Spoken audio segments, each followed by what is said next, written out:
Ahora lo que debemos hacer es implementar lo que sería el botón de guardado. Por lo que, como recordamos, en el CatView Países, el botón de guardado se agregaba en lo que era el evento onClip, en el evento onload de nuestro sitio. Cabe destacar que lo podemos hacer totalmente fuera también y utilizar el advent listener, pero en este caso pues no trabajo de esa manera, por lo que vamos a agregarlo en el evento onClick una vez que la página haya cargado, por lo que agregaré el siguiente método: btnsave, el cual tenemos agregado en la parte final de nuestro formulario, o sea, este pequeño botón que tenemos acá. Este botón va a desencadenar al momento que le hagamos un clic las siguientes funciones. Primeramente tendremos una URL, la cual ya sabemos que hace referencia a la API, un método que debemos de crear. En este caso el método todavía no ha sido creado. Luego de esto vamos a tener el objeto que vamos a enviar en esa instancia. Entonces el objeto es obviamente una estructura de nuestra clase, de nuestro mapeo investigador, por lo que tendremos el ID del investigador, nombre, apellido, fecha de nacimiento, sexo, DNI, correo institucional, país de origen y de institución, índice H, estado, etc. Y obviamente le asignaremos el valor de cada uno de los textos que hemos creado, que son nuestros textbox. En este punto sabemos que debemos acceder directamente al value de cada uno de los textos según la asignación que le hemos dado, recordando que el textbox investigador va a estar en formato hidden y va a tener un valor de -1 por defecto. Esto para poder hacer la actualización con la función edit, la cual debemos reestructurar. Luego de ello, lo único que haremos será seleccionar todos los valores tal cual los manejamos, con la diferencia que en la parte del ID país de origen sabemos que eso no es referencia a un textbox, sino que es referencia a un select. Sin embargo, a pesar de que sea un select, este reconoce perfectamente el droppaíses.value. Aquí hay algo importante: recordemos que el dropdownpaíses.value tiene un valor que por defecto es seleccionar país. Aquí podríamos hacer lo siguiente: con el valor en 0 podríamos directamente quitar esta opción y por defecto tendría nuestro select seleccionado el primer país de la lista o la primera institución de la lista. Esto por defecto. Y de esta manera no tendríamos que validar la especificación de la existencia de un país. Sin embargo, en algunas ocasiones esto no es tan conveniente, por lo tanto siempre se pone la opción o el texto seleccionar país o seleccionar opción. Si es este el caso, debemos de, al momento de mandar a guardar, validar, que de hecho debemos hacer esas validaciones nosotros en la parte de acá. Debemos de validar que ninguno de estos valores vaya nulo o vaya vacío. Y en este punto podríamos validar que si el valor es 0, entonces que me mande a decirte que debo seleccionar o un país o una institución. En este caso pues vamos a hacerlo de la manera más rápida, que es quitando la opción por defecto y agregando directamente la opción que vamos a colocar al momento que recibamos los datos de nuestro server. Dicho esto, haremos nuestra petición. Podremos hacer la validación. En este punto podemos decirle que me haga un recorrido de lo que sería nuestro object_ins. Esto es sumamente importante hacerlo. Obviamente vamos a recorrer cada una de las propiedades y lo que verificaremos es lo siguiente: vamos a declarar un flag que le vamos a dar un valor de true. Y vamos a colocar en este punto lo que sería un recorrido de esto, y en dependencia del valor de uno de los objetos vamos a determinar si está vacío o está nulo, y que por favor me envíe a decir que debo de llenar ese formulario. Por lo que diremos lo siguiente: si nuestro object, en este caso vamos a colocar el if, si nuestro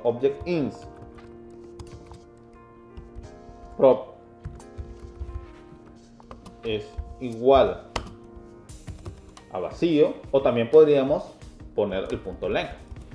Punto length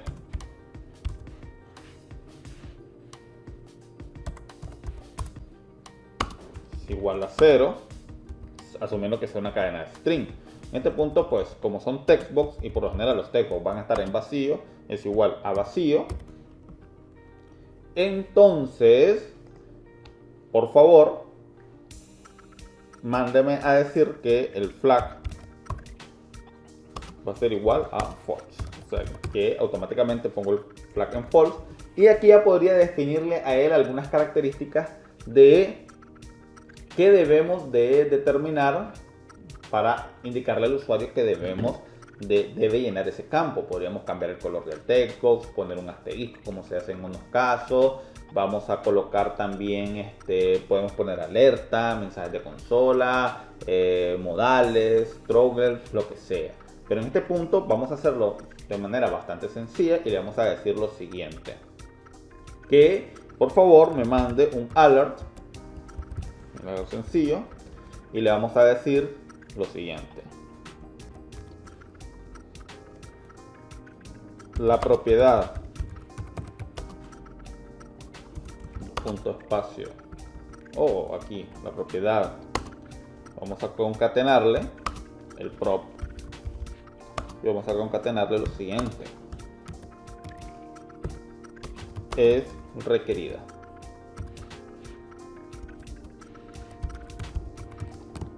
La propiedad es requerida.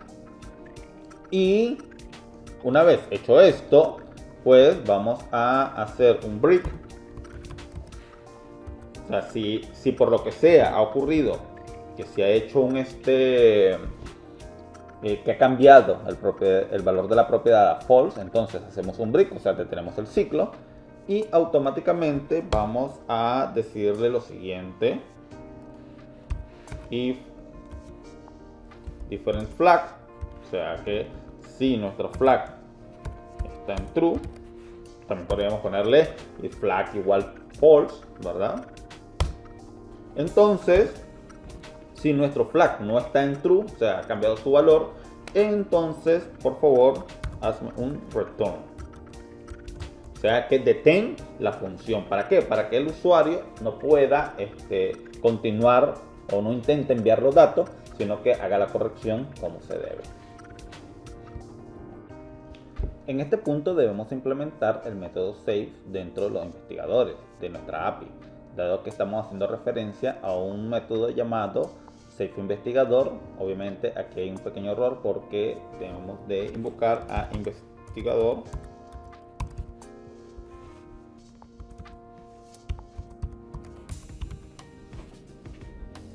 pleca save investigador. Entonces nos iremos a lo que sería nuestro controlador de investigadores.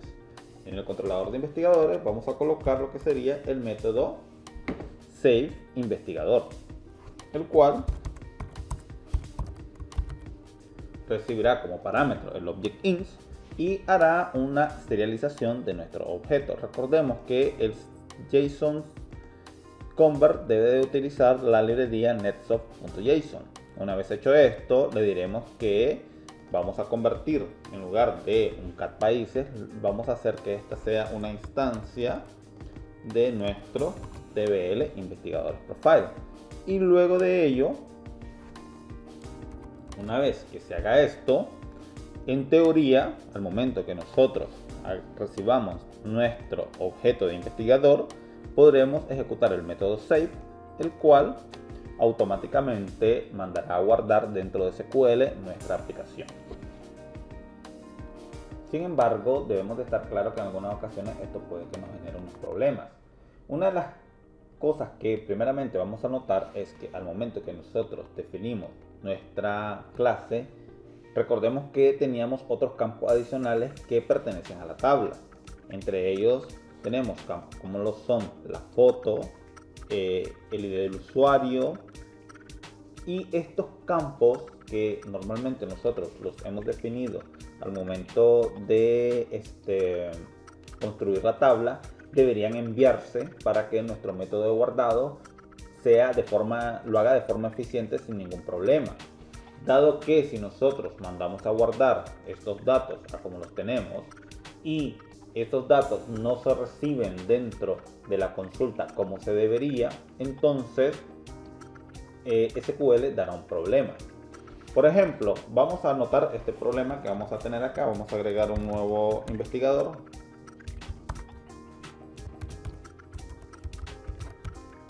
Definiremos unos valores acá.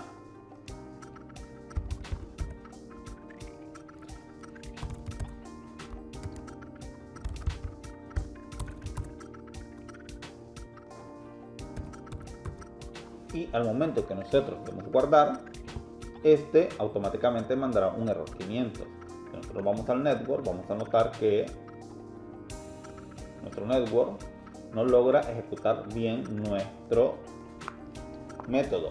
Sin embargo, debemos de saber identificar cuál es el problema. En el preview response no tenemos ningún indicativo del problema, dado que cuando el error se ejecuta dentro del código, entonces él te indica específicamente la línea donde se generó el error. ¿Qué ocurre? En este punto realmente el error no ocurrió dentro del código, sino que ocurrió en SQL Server, porque intentamos guardar datos y la cantidad de valores que enviamos por las columnas no eran el mismo número de columnas que la tabla esperaba, y tampoco se le definieron cuáles eran específicamente esas columnas que esperaba.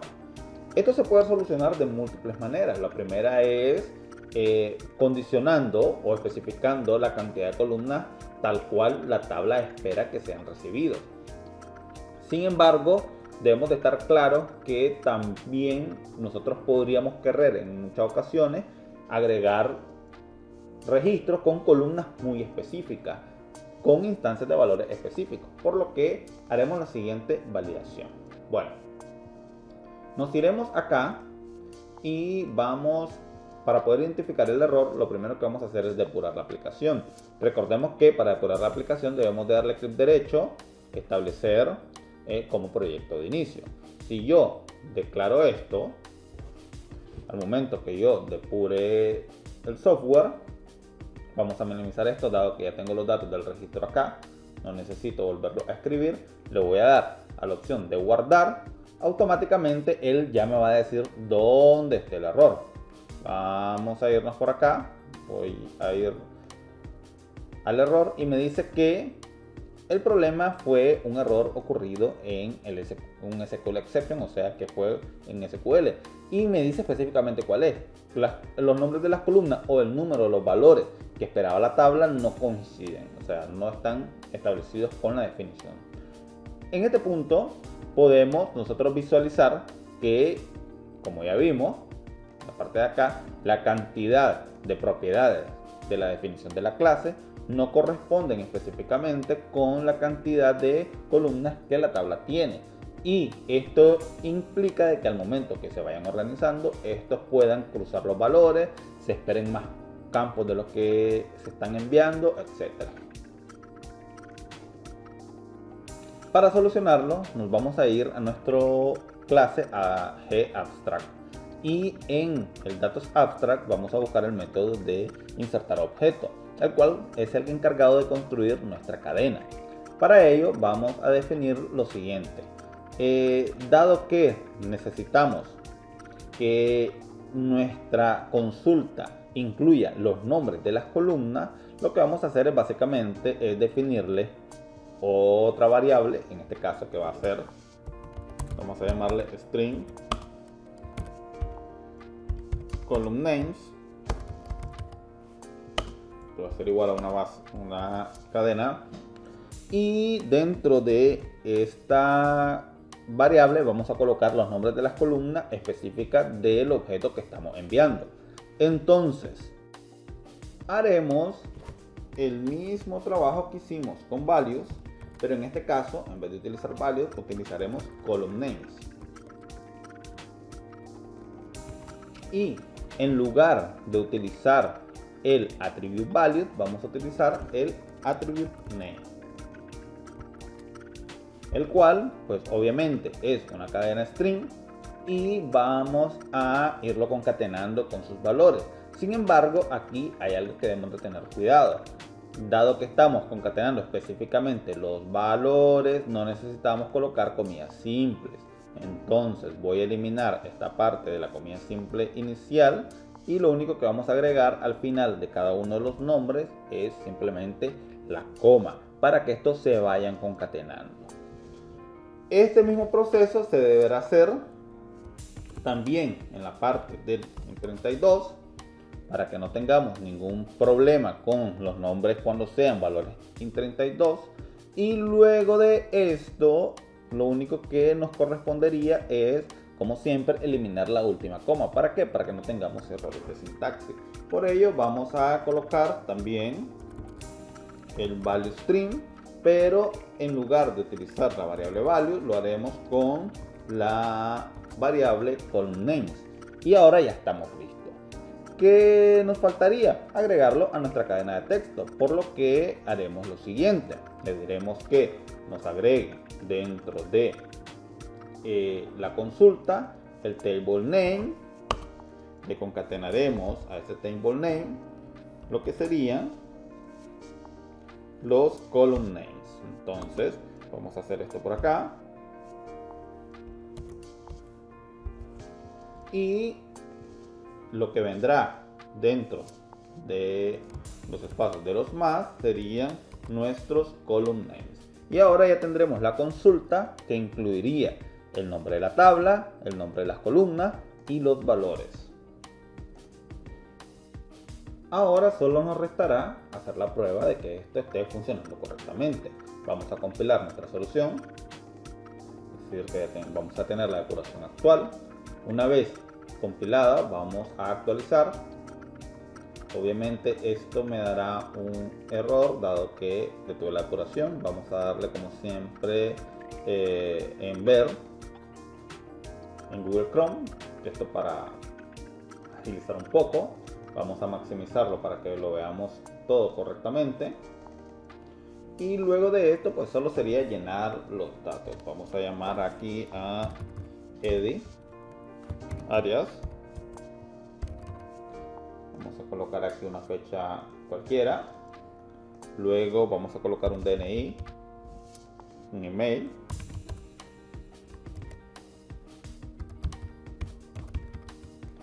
Sexo masculino, un índice H, un valor cualquiera. Y bueno, del país de Nicaragua y una. Vamos a darle guardar. En este caso, antes de darle guardar, quiero aclarar que le he dado dentro del método de guardado de la vista, le he dicho que en lugar de limpiarme los datos, que me haga un Windows Reload después del mensaje. Por lo que va a ocurrir es que va a aparecer la opción datos guardados y luego va a recargar la página. Por lo que vamos a verlo acá. Voy a darle a inspeccionar antes de darle la petición. Voy a darle guardar. Podemos ver que ya los datos se han guardado. Tenemos una respuesta del network de la petición. Como podemos ver, ahí tenemos que la petición se ha ejecutado de forma correcta, sin ninguna clase de problema. Ahí fueron los datos que se enviaron y le voy a dar a aceptar. Si yo verifico dentro de nuestra tabla de investigadores y le doy ejecutar, podemos notar que tenemos a Eddie Arias con los valores y el ID usuario, que en teoría debería haber sido enviado, pero como no lo hemos declarado no se agrega, y en el caso de las fotos también quedan en null. Y ya con eso ya tenemos el guardado de valores específicos. Sin embargo, esto no ha finalizado acá, porque debemos también de registrar la cantidad de idiomas de este usuario. Por lo que vamos a ver cómo podemos agregar diferentes idiomas a nuestro método.